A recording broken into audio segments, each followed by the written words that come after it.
En France, près de 55 millions d'euros de fraude aux crypto-monnaies ont été déclarés par des particuliers en 2018 et plus de 700 personnes auraient été victimes de ces fraudes. De nombreuses personnes ont porté plainte mais se sont retrouvées face à l'impossibilité d'identifier les responsables.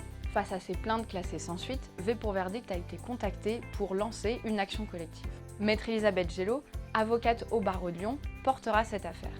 Dans le cas des arnaques aux crypto-monnaies, vous êtes en réalité doublement victime. Vous êtes victime d'abord des arnaqueurs.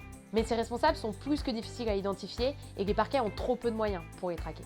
Mais vous êtes également lésé par votre banque. En effet, votre banque est tenue d'une obligation de vigilance. Dans ce cadre, elle doit surveiller les opérations qui pourraient s'avérer illicites. Et elle doit surveiller les comptes pour détecter les anomalies apparentes. Or, d'après les témoignages de victimes que nous avons reçus, leur banque n'avait pas interrogé les virements, pourtant manifestement anormaux, réalisés vers les escrocs à l'étranger.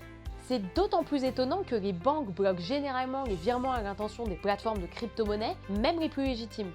Nous avons donc décidé d'ouvrir une action collective qui sera lancée au printemps 2020.